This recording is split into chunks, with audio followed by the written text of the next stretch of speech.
Kita bersyukur kepada Allah Subhanahu wa taala. Malam hari ini kita berkumpul di majelis Ibadah Rahman. Mudah-mudahan Allah taala jadikan kita beneran min Ibadah Rahman, termasuk hamba-hambanya Rahman. Hamba-hambanya Rahman laisa li syaitan alaihim sultan. Hamba-hambanya Rahman gak bisa digocek sama setan, gak bisa digiring sama setan seperti pemain bola ngegiring bola, tendang sono, tendang sini, oper sono, oper sini lah. Begitu. Syaitan punya kuasa terhadap abdinya dia. Pengabdi setan bisa digituin, tapi pengabdi Rahman nggak bisa digituin, nggak mempan. Inna ibadi laisa laka alaihim sultan, kata Allah Ta'ala. Hambaku, kamu nggak punya kuasa atas mereka, nggak ketipu, nggak kemakan, nggak terpancing, nggak terprovokasi oleh syaitan. Syaitan yajri fi ibni Adam majrad dam. Syaitan punya pengaruh di dalam tubuh anak Adam. Itu dia bisa menyusupkan pengaruhnya seperti darah yang ngalir. Darah tuh punya akses pembuluh darah sampai ke telinga, ke otak, ke hati, ke jantung, ke jari-jari, ke mata, ke lidah, begitu. Kalau pembuluh darahnya putus di situ, otomatis kehilangan fungsi. Dari semuanya kehilangan fungsi. Nah, begitu juga syaitan tuh mengalir di tubuh anak Adam seperti aliran darah. Dan Ibadur Rahman, mereka nggak terpengaruh dengan pengaruhnya syaitan. Syaitan nggak bisa menguasai mereka baik di dalam cara pandang, soalnya mereka tidak terperosok di dalam jebakannya syaitan dalam cara melihat, nggak terperosok dalam jebakannya syaitan dalam pendengaran, tidak terperosok dalam jebakannya syaitan dalam berucap. Syaitan naruh jebakan di mana-mana. Ada jebakannya di dalam ucapan, banyak tuh, yang kejepit, yang kejeblos, yang terperosok, yang kena perangkap dari ucapan banyak. Dan juga dari pendengaran, dari penglihatan. Sebab as-sam' wal basar, pendengaran dan penglihatan itu adalah dua akses untuk masuk ke dalam hati manusia. Kalau udah masuk ke dalam hati, udah dia punya akses kemanapun juga. Akses masuknya itu melalui apa yang dilihat, apa yang didengar. Walidzalik al-Imam Abdullah al-Haddad, sahib ratib di dalam adab sulukil murid, itu seorang murid, seorang pencari akhirat, beda sama pencari dunia. Dia harus punya sensor yang mendeteksi apapun yang masuk ke dalam hatinya melalui mata dan telinga. Sebab mata dan telinga adalah dua pintu akses masuk ke dalam hati manusia. Sesuatu kalau udah masuk ke dalam hati, hati ini tuh dia punya rasa peka yang tinggi. Kalau udah kemasukan sesuatu, bebekas. Kalau udah bebekas, sulit untuk dihilangkan bekasnya, kata Imam Abdullah bin Al-Haddad. Walidzalik, sebelum masuk, mendingan kita taruh satpam di mata kita, kita taruh satpam di telinga kita. Yang kira-kira bawa virus, jangan dimasukin ke dalam hati. Yang kira-kira bawa virus, jangan dikasih akses melalui telinga ataupun melalui mata. Jangan ente lihat, jangan ente dengar. Makanya ada hal-hal tertentu Nabi Muhammad membawakan buat kita syariat yang sempurna. Dibawain buat kita untuk menjaga medan hati kita tetap steril, tidak terkontaminasi oleh virus yang lebih dahsyat dari corona. Dibawakan syariat, ada hal-hal yang gak boleh kita lihat, seperti pandangan-pandangan yang membangkitkan syahwat, walaupun tembok, tiang, ataupun gambar, ataupun virtual, ataupun gambar kartun. Kita dilarang untuk melihat hal-hal yang bisa membangkitkan syahwat kita. An-nazar ilal ajnabiyat, melihat kepada yang bukan muhrim, dilarang. Sebab itu merusak hati. Kemudian juga dilarang melihat kepada muslim lain dengan pandangan yang meremehkan. Memandang kepada satu muslim dengan pandangan yang meremehkan itu merupakan sebuah kejahatan besar. Bihasabil mri'in minasyarr ayyahgir akhahul muslim. Cukup seseorang dicap sebagai penjahat dengan memandang muslim lain dengan pandangan yang meremehkan, dengan merendahkan satu orang muslim. Gimana kalau dia rendahkan 2 orang muslim, 3 orang, 10 orang, apapun. Tahu kan kalimat muslim yang ucap la ilaha illallah, walaupun belum sholat, belum sembahyang, belum disunat, baru 5 menit masuk Islam, tapi dia mengucap la ilaha illallah, dia muslim. Walaupun dia rakyat jelata, walaupun dia kaya ataupun melarat, walaupun dia ustadz, walaupun dia pejabat, muslim. Nggak boleh kita rendahkan. Memandang mereka dengan pandangan yang merendahkan itu merupakan sebuah kejahatan, merusak hati, bawa kotoran ke dalam hati. Kita disuruh jaga nih akses nih, jangan dibiarkan masuk melalui ke mata kita. Bacaan-bacaan yang nggak baik jangan dilihat. Hal yang dilarang untuk diucapkan, dilarang untuk didengar, dan dilarang untuk dibaca. Sehingga kita jangan buka peluang buat syaitan. Jadilah kita hamba Rahman. Hatta Al-Habib Umar bin Muhammad bin Salim bin Hafidh selalu pesan kepada kita, falyakun ta'athurukum bil uluwiyat la bisufliyat. Hendaknya kita ini bereaksi, reaksi hati kita, reaksi cinta, reaksi simpati, reaksi empati, reaksi marah, emosi kita, hendaknya itu semuanya itu reaksi batin kita, itu reaksi kita dipengaruhi oleh perkara-perkara uluwiyat, perkara-perkara yang tinggi. Bereaksi ketika dikumandangkan Al-Quran, hati kita. Reaksi hati itu, hati bergerak ketika dibacakan Al-Quran, dibacakan hadis Nabi Muhammad, ketika ingat dosa, ketika ingat kematian. Begitu. Bereaksi atas ini semua. Mendeteksi ketika kehilangan rasa khusyuk, kehilangan kehadiran hati bersama Allah Ta'ala, bereaksi. Ta'athur bil uluwiyat, terpengaruh dengan uluwiyat, perkara-perkara yang tinggi, yang luhur, yang mulia, yang agung. Jangan kita mudah terpancing, terpengaruh, atau ngebekas, atau bereaksi dengan sufliyat. Apa sufliyat? Hal-hal yang remeh, yang hina. Apa itu yang remeh, yang hina? Dengan pergolakan politik, dengan berita-berita duniawi. Jangan, ini semua tuh hati kita mahal, terlalu mahal untuk bergejolak gara-gara hal-hal yang remeh. Sehingga Allah Ta'ala berfirman di dalam Al-Quran tentang 2 hal ini, ta'athur bil uluwiyat dan ta'athur bis sufliyat. Dalam ta'athur bil uluwiyat, Allah Ta'ala berfirman, innamal mu'minuna alladzina idza dzukirallah wajilat qulubuhum wa idza tuliyat alaihim ayatuhu zadathum imana wa ala rabbihim yatawakkalun. Sesungguhnya kaum mukminin adalah orang-orang yang ketika disebut Allah, diingatkan tentang Allah, zikir kepada Allah, langsung mereka bereaksi, cepat bereaksi. Wajilat qulubuhum, apa reaksinya? Langsung takut kepada Allah. Diingatkan Allah, langsung takut kepada Allah. Wajilat qulubuhum. Kalau dibacakan ayat-ayatnya Allah, Al-Quran, zadathum imana, bertambah iman, bertambah yakin, dan bertambah tawakal kepada Allah Subhanahu wa Ta'ala. Itu satu. Dan kita disebutkan tentang orang-orang yang yata'athar bis sufliyat. Di antaranya firman Allah Subhanahu wa Ta'ala, yahsabun kulla sayhatin alaihim.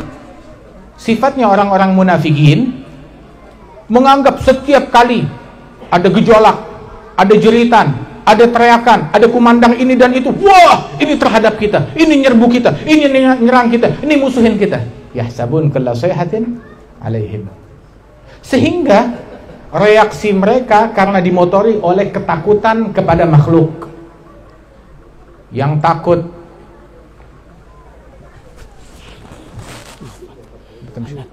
ya khair, marhaba, astaudi'anakumullah ya khair, arju minkum ya khair, doalan, barakallahu fikum.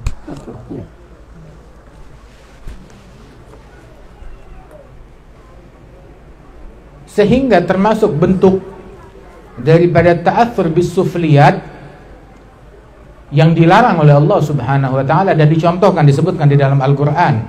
Bagaimana sifatnya para sahabat ketika mereka diserbu dengan serbuan untuk terpengaruh oleh hal-hal yang remeh, yang kecil. Alladzina qala lahumun nas innan nasa qad jama'u lakum fakhshawhum. Sahabat Rasulullah yang mana orang-orang memprovokasi mereka, nakut-nakuti mereka, datang kepada mereka, kalian diserbu, serbuan orang lain, orang-orang siap nyerbu kalian, orang dari kampung sebelah, orang dari negeri seberang, orang asing, sama kayak yang dikumandangkan zaman sekarang. Awas, asing, orang asing akan menyerang kalian, menguasai kalian, menyerbu kalian, menghancurkan kalian. Kita ditakut-takutin sama beginian. Dulu juga begitu. Innan nas qad jama'u lakum. Manusia semuanya berkomplot. Semua orang-orang, negara-negara berkomplot untuk menyerang kalian, menghabisi kalian. Qad jama'u lakum fakhshawhum, takutin mereka. Kita saban-saban di medsos kita disuruh takut sama makhluk. Buka medsos yang satu lagi, ditakut-takutin sama makhluk. Buka channel yang ini, ditakut-takutin sama makhluk. Ya udah deh, kita tinggal tutup medsos, pergi ke masjid. Penceramahnya nakutin kita sama makhluk. Mestinya kan masjid, majlis ta'lim itu adalah tempat untuk bikin kita takut ke Khalik, Sang Pencipta. Kalau makhluk, wah betapa banyaknya makhluk. Ntar kita suruh takut sama nyamuk, ntar kita suruh takut sama lalat, ntar kita suruh takut sama diare, ntar kita suruh takut sama sama perdagangan, bisnis ini, bisnis itu, ntar kita suruh takut sama pemerintahan ini, pemerintahan itu, ntar kita disuruh takut dengan beragam hal deh, beragam hal kita ditakut-takutin, suruh takut sama makhluk macam-macam. Fakhshawhum, takuti mereka. Tapi ketika isu ini berhadapan dengan ibadah Rahman, berhadapan dengan ibadah Rahman, abdinya Rahman, nggak kemakan mereka, nggak kepancing. Suruh ikhshawhum, takuti mereka. Awas, bahaya ini, bahaya itu, bahaya ini, bahaya itu. Fakhshawhum. Ibadah Rahman nggak bereaksi sama beginian. Reaksi mereka satu, fazadahum imana, tambah iman, bertambah iman. Wa qalu hasbunallah wa ni'mal wakil. Menyerah kepada Allah, cukup buat kita Allah, ni'mal wakil, sebaik-baiknya tempat berserah kita wakilkan kepada Allah. Kemudian fanggalabu bi ni'matin minallah wa fadlin lam yamsashum su' wattaba'u ridwanallah wallahu dzu fadlin azim. Terus disebutkan ini pengaruh-pengaruh ini nih, ajakan-ajakan ini sumbernya dari mana? Innama dzalikumu syaitan. Itu sumbernya dari syaitan. Katanya Allah Subhanahu wa taala, yang nakut-nakutin kita itu syaitan. Jangan buka peluang buat syaitan. Yang termakan dengan pengaruhnya syaitan ya abdinya dia. Sebab ketika seseorang dia berikan akses buat syaitan masuk ke dalam hatinya, entar dia dibikin girang dengan isu yang disebarkan syaitan, dibikin sedih oleh isu yang disebarkan syaitan, dibikin marah oleh isu yang ditaruh oleh syaitan. Syaitan itu taruh umpannya macam-macam. Umpannya untuk mancing kesedihan kita, sehingga sedihnya kita bukan di jalan Allah, di jalan setan. Untuk memancing senangnya kita, sehingga senangnya kita bukan di jalan Allah, di jalan setan. untuk mancing emosinya kita sehingga di jalan, bukan di jalan Allah, di jalan setan, dan begitu semacamnya. Tapi ibadur rahman, kalaupun dia senang, senangnya di jalan Allah, di jalan Rahman. Dia sedih, sedihnya di jalan Rahman. Dia ungkapkan sedih dan senangnya itu dengan syariat Allah subhanahu wa ta'ala, bukan dengan nafsu, bukan dengan ajaran syaitan, bukan nggak masuk, nggak terjebak di dalam perangkapnya syaitan. Innama dzalikum syaitan yukhawwifu awliya'ah, yukhawwifu awliya'ah. Itu syaitan nakut-nakutin para wali-walinya dia. Wali-walinya siapa? Wali-walinya siapa? Yang kemakan wali-walinya setan. Adapun wali-walinya Allah, orang-orang yang perkaranya dihandle oleh Allah, nggak kemakan sama beginian. Yang kemakan wali-walinya setan. Wali-walinya Allah nggak kemakan, nggak ketipu. Fi hadzal ma'na disebutkan Rasul sallallahu alaihi wasallam duduk di Hijr Ismail di Ka'bah tuh. Tahu kan Hijr Ismail yang setengah lingkaran? Ya. Duduk di situ saat masih di Mekah ketika gangguan musyrikin makin dahsyat terhadap muslimin. Muslimin diganggu, muslimin diteror, muslimin dizalimin. Tuh. Wah, kita sekarang hidup alhamdulillah, negeri kita enak, aman. Jangan disamain, wah ini sama kayak musyrikin. Ini muslimin, nggak sama, beda sama musyrikin. Kita ngaji enak, kita sembahyang enak, kita ibadat enak. Alhamdulillah, nikmat dari Allah subhanahu wa ta'ala. Mudah-mudahan tetap langgeng kenikmatan ini, dan kita diberikan taufik bisa mensyukuri nikmat ini, tidak mengkufuri nikmat yang berharga dari Allah ta'ala yang demikian agung ini. Maka Rasul lagi duduk di situ, datang sahabat, ya Rasulullah, kita diteror, kita diganggu. Ammar bin Yasir, ibunya dibunuh, bapaknya dia Yasir juga dibunuh. Oh, kita susah. Maka Rasul SAW bilang, dengan tetap sabat, nggak terpengaruh tuh dengan gangguan musyrikin. Musyrikin mereka punya akses mungkin ke tubuhnya muslimin, nyakitin cuma fisik, tapi mereka nggak punya akses ke hatinya mukmin. Nggak bisa ngotorin hatinya mukmin. Mereka bisa lukain badan, tapi hati kita nggak bisa dilukain. Itu benda yang paling berharga bagi diri kita sekalian. Hatta mungkin tanah bisa mereka ambil, bisa mereka jajah negeri, tapi jiwa kita nggak bisa mereka jajah. Dan asal tahu aja, tidaklah negerinya kaum muslimin dijajah oleh musuh-musuh Islam, melainkan setelah sebelumnya mereka melakukan pendudukan dan berkuasa, berhasil menjajah jiwanya umat Islam, menjajah hatinya kaum muslimin, sehingga mereka punya akses ke tanahnya kaum muslimin. Cuma muslimin kita ini, sebagian dari kita mughafalin, lalai, nggak peka. Ketika dunianya diganggu baru berasa, tapi ketika jiwanya, akhlaknya, moralnya diganggu, dia nggak berasa.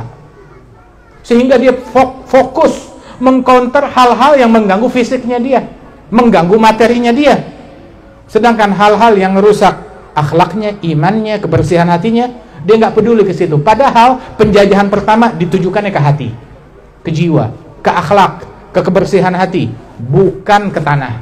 Itu cuma dampak doang. Maka ketika Rasul diadukan dengan hal yang demikian, maka Rasulullah dengan tenang dan kalemnya berkata, umat sebelum kalian lebih parah, kata Nabi Muhammad. Di antara mereka, sebagaimana fi Sahih Bukhari, yang diganggu, dipaksa untuk murtad dari agamanya, dengan ditaruh gergaji di atas ubun-ubun kepalanya. Lu mau murtad gak dari agamanya? Dari agama lu? Dia nggak mau, digergaji sampai terbelah dua tuh kepala. Dia nggak mau murtad, nggak mau meninggalkan agamanya. Dipaksa untuk keluar dari agama dengan ditusukkan sisir besar dari besi yang tajam, ditancapkan ke tubuhnya, kemudian diserut ke belakang, sampai sisirnya itu nempel ke tulang, tuh dekat ke tulang, diserut daging dan kulitnya ke belakang, dipaksa untuk keluar agamanya, nggak mundur dari ajaran nabinya mereka. Tuh. Dan sungguh kata Rasulullah, nih kalian akan merasakan kedamaian dan keamanan hingga salah seorang kalian berjalan dari Sana'a Yaman ke Hadramaut tanpa takut apapun. Itu sahabat berpikir, artinya sahabat di masa tersebut, jangankan kita mau jalan dari Sana'a ke Hadramaut yang ribuan kilometer, kita sekarang mau keluar dari rumah kita ke rumah tetangga, kita ketakutan, takut diculik, takut dihabisin oleh musyrikin. Tapi Rasulullah bercerita ke masa depan, dan kalian akan saksikan itu semua. Subhanallah. Dan terjadi hal yang demikian, sebagaimana yang dijanjikan oleh Rasulullah sallallahu alaihi wasallam. La tata'atsaru. Tetap Nabi Muhammad ala sabat. Dan kita mau menjadi pembela agama, mau menjadi hamba-hamba dan abdi-abdinya Rahman, maka hendaknya ta'atsurnya kita dengan al-uluwiyat, dengan perkara-perkara yang luhur. Kalaupun kita girang dengan perkara akhirat yang mendatangkan pahala. Kalaupun kita sedih juga dengan perkara akhirat, bukan dengan hal recehan, dengan hal duniawi. Kalau saya jadi penguasa, baru girang. Kalau saya gagal jadi penguasa, baru sedih. Ya, sedihnya sama kotoran kambing, maaf. Girang dan sedihnya ketika dia meraih kotoran kambing, itu yang membuat dia gembira. Kalau saya punya kotoran kambing, dia gembira. Kalau kehilangan kotoran kambing, dia bersedih. Sedihnya sama begituan. Al-Imam Al-Husain ibn Syekh Habib Bakar bin Salim, itu ketika beberapa salihin melihat beliau datang ziarah Nabi Hud di atas kuda, dan anak-anaknya di atas kuda, cucunya sampai pembantunya naik kuda, lebih dari 70 ekor kuda untuk mereka semuanya. Kuda tuh kayak mobil Mercy zaman dulu. Itu sampai orang terkagum-kagum, kuda yang bagus, yang gagah. Dia bilang, tahu gak, ini apa yang kamu lihat daripada duniawi?